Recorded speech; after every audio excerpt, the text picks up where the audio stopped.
Ballon d'Or 2025 diprediksi akan menjadi ajang pemilihan paling misterius sepanjang sejarah trofi emas ini.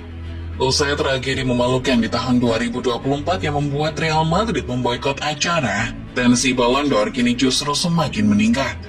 Penyebab utamanya tak lain adalah karena musim ini dipenuhi oleh pemain-pemain bintang dari berbagai generasi. Dari yang masih belia, hingga para legenda yang menolak pensiun. Semuanya mau tampil luar biasa. Persaingan pun makin panas karena rasanya tidak ada satupun nama yang benar-benar dominan. Starting Eleven Moment kali ini membahas Ballon d'Or 2025 yang diprediksi akan sangat sengit. Mari kita simak bersama-sama.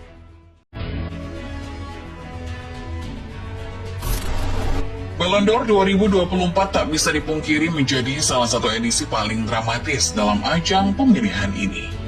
Dua nama mencuat ke permukaan kala itu, bintang Manchester City Rodri dan bintang Real Madrid Vini Junior. Ketika semesta seolah sudah berpihak kepada Vini, bahkan sempat ada bocoran video tepat sebelum hasil voting dibacakan perihal kemenangan Vini. Saat itulah bintang Madrid harus menelan kecewa. Posisinya kalah dari Rodri yang kala itu memperoleh 1170 poin, sementara Vini 1129 poin. Drama terjadi di sini. Perwakilan Madrid menolak hadir di acara yang digelar oleh France Football itu. Real Madrid tidak akan menghadiri acara yang tidak menghormati klub, begitu kata mereka. Vini sementara itu langsung mencak-mencak. Bintang Brasil merasa terzalimi dan mengira adanya belik kasih dalam voting ini. Mereka tidak akan siap, begitu kata Vini yang menyiratkan ada diskriminasi rasisme dalam pemilihan pemenang Ballon d'Or 2024.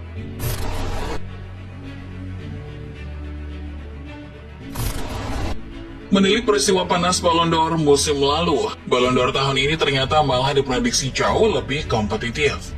Penyebabnya tak lain adalah karena banyaknya pemain dengan performa luar biasa sepanjang musim.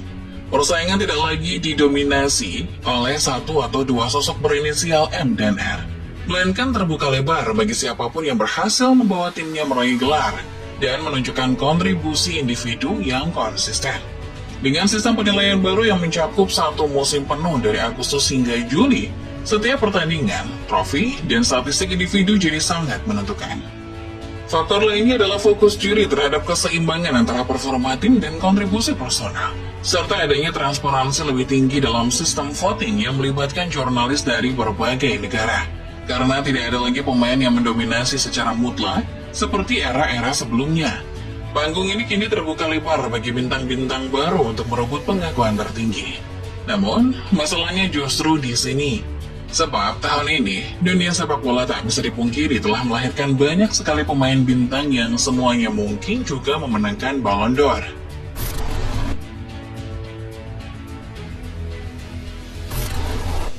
Jika kita mencari pemain bintang untuk memenangkan Ballon d'Or, maka jawabannya adalah musim 2024-2025 telah melahirkan banyak bintang. Termasuk barisan striker yang tampil luar biasa dan meyakinkan musim ini. Sebut saja namanya, Mohamed Salah menjadi sorotan utama sekaligus pertama dari Premier League untuk mewakili mereka memenangkan Ballon d'Or. Dengan kombinasi impresif antara gol dan assist, kontribusi yang konsisten membawa Liverpool meraih gelar Liga dan bersaing ketat di berbagai kompetisi. Membuktikan dirinya masih jadi sosok vital di level tertinggi. Salah memiliki 47 gol contribution di musim 2024-2025. Statistik yang membuatnya dinobatkan jadi Raja Gol dan Raja Assist secara bersamaan di Premier League. Trio Barcelona Robert Lewandowski, Lamine Yamal, dan Rafinha juga layak dapat sorotan. Tiga bintang ini seolah membangkitkan kembali memori kita akan sosok MSN alias Messi, Neymar, Suarez. Borongan 94 gol plus raihan treble domestik yang didapat ketiganya rasanya layak menempatkan RLY sebagai kandidat Ballon d'Or. Ousmane Dembele juga menjadi nama yang tidak bisa dikesampingkan. Anak buah Barcelona kini tumbuh menjadi monster mengerikan yang mengantar trofi UCL pertama ke kota Paris. 35 gol, 13 assist, yang berarti 48 kontribusi gol, plus raihan quadruple, rasanya layak menjadikan Dembele kandidat yang kuat.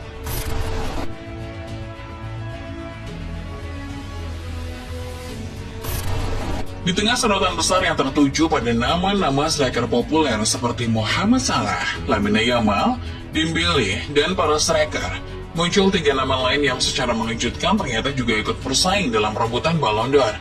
Mereka ini adalah Vitinha, João Neves, dan Nuno Mendes.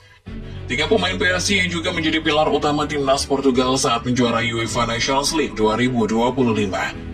Tak hanya jadi pelengkap, ketiganya bahkan langsung dipercaya sebagai starter di laga final Portugal versus Spanyol. Menunjukkan betapa pentingnya kontribusi mereka bagi tim nasional. Vitinha tampil dominan di lini tengah sebagai jenderal permainan. João Neves meski usianya masih muda, tampil dewasa dalam mengatur tempo dan meredam serangan lawan. Sementara Nuno Mendes di sisi kiri bukan cuma solid bertahan, tapi juga tajam saat membantu serangan. Kemenangan Portugal jelas menjadi kredit besar bagi mereka bertiga.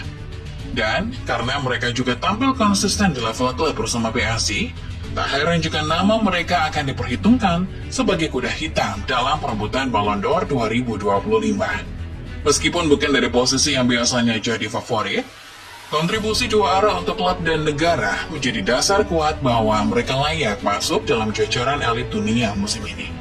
Vitinha menjadi pemain dengan menit bermain paling banyak di PSG, mencapai 3.891. Nuno Mendes sementara itu punya angka ofensif yang gila.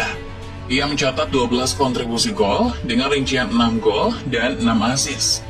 João Neves sementara itu juga jadi motor PSG. Ia mencatat 5 gol dan 9 assist dari 52 penampilan. FYI, dia juga baru berusia 20 tahun.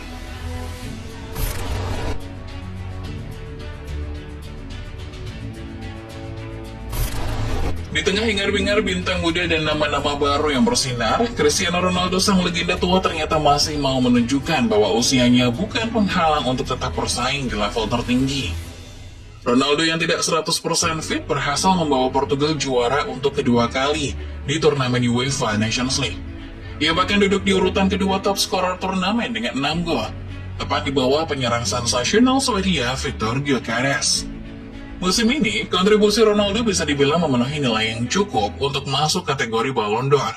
CR7 mencetak total 25 gol dan 3 assist sepanjang musim 2024-2025. Ini membuat Ronaldo tak pernah gagal membawa pulang sepatu emas di Liga Saudi. Ronaldo mungkin tidak secepat dulu, tapi ketekunan, disiplin, dan pengorbanannya musim ini menjadi kisah yang menyentuh. Ia menunjukkan kepada dunia bahwa semangat juara tidak pernah lekang oleh usia. Jika Ballon d'Or tahun ini ingin memberi penghargaan atas dedikasi total dan jiwa kepemimpinan sejati, maka nama Ronaldo masih sangat layak berada dalam percakapan itu. Sebuah pengingat bahwa legenda sejati tidak pernah mati.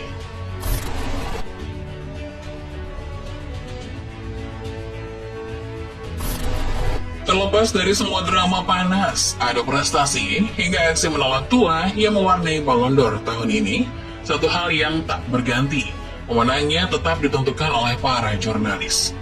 Lewat proses pemungutan suara oleh jurnalis profesional dari seluruh dunia, Ballon d'Or dirasa akan lebih dewasa. Tak ada dewan khusus, tak ada intervensi klub, dan tak ada penilaian dari pelatih atau pemain aktif. Semuanya murni berdasarkan penilaian objektif dari 100 jurnalis yang mewakili 100 negara berbeda. Setiap jurnalis akan memilih 5 pemain terbaik versi mereka, lalu memberikan poin yang berbeda. 6 poin untuk pilihan pertama, 4 poin untuk pilihan kedua, dan 3 poin untuk pilihan ketiga, 2 poin untuk keempat, dan 1 poin untuk pilihan kelima. Pemain dengan total poin tertinggi dari seluruh jurnalis akan dinobatkan sebagai pemenang. Format ini dirancang untuk menyeimbangkan suara dari berbagai benua dan tidak memihak satu wilayah atau kompetisi saja. Ballon d'Or 2025 memang sangat kompetitif, dari kejutan pemain muda hingga pengorbanan legenda yang tak mau menua. Tapi siapapun yang menang nanti, pastinya telah melewati sorotan tajam dan ujian panjang musim ini. Nama-nama nominasinya akan diumumkan pada bulan Agustus, dan pemenang resminya baru akan diumumkan pada bulan September 2025 mendatang. Akankah gelar ini jatuh ke tangan wajah baru, atau malah kembali ke tangan nama besar masa lalu? Bagaimana menurut kalian? Coba tulis pendapat kalian di kolom komentar.